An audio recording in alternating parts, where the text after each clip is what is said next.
So I've just been sat on my feet for about 5 minutes so that I'm the right height for the camera, and my feet have actually gone purple. What up everybody, it is G, I am back. I have not changed my hair colour. So now that we're well into summer, a lot of this year's graduates are going to be looking for jobs. So I'm just gonna throw like 4 maybe? 4 seems like a good number. 4 tips for job hunting, and we'll see where we go with it. So tip number 1 is to use LinkedIn. You're gonna think I'm such a nerd for this, but I absolutely swear by LinkedIn. I love LinkedIn. Like, it sounds really lame, but like it's social media that helps you get a job. Like, I'm down for that. And my tip number 2 is not to listen to your inner saboteur. So this is a really important one, and it's probably the most difficult one, if I'm honest. So usually if you're applying for jobs, if you're applying for anything, you're gonna have a voice in your head saying that you're not good enough, or something telling you that it's uncomfortable or you're not ready or something like that.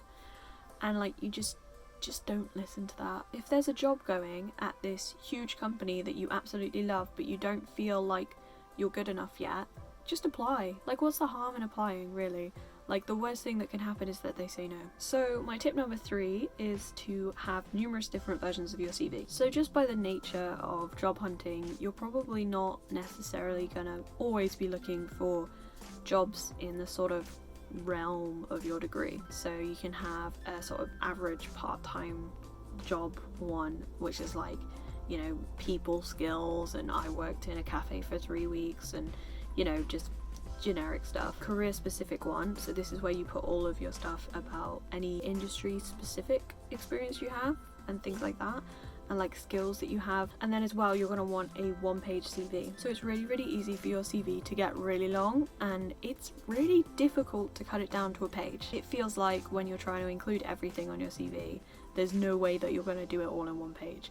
And for the most part, that is fine. But sometimes you'll get an application that specifically asks for your CV to be on 1 page. Cutting it down in a time pressure is horrendous. So it's worth just building a 1-page CV. Like, you don't have to use it, and you might never use it, but then if that person asks for a 1-page CV, then you have it.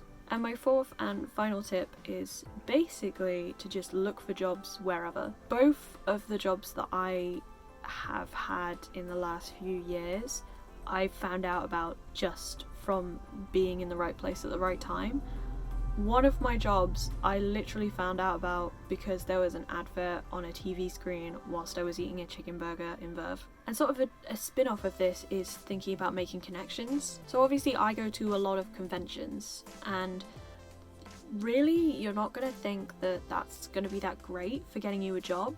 But the thing is, if you go out and you mingle with people and you just start talking to like sort of professionals in your industry and stuff like that, even if it's not in a remotely professional setting, you might meet someone who knows someone. Like, no matter who you're talking to or where you are, there's a chance that someone could have like that foot in the door for you. And also, if you live in a small town like I do, check out notice boards on windows, especially if you're just looking for like a basic part-time job. So basically, I guess like a TLDR version of this tip is just to look for jobs in places where you wouldn't usually. So that's probably all the tips that I have on job hunting for now.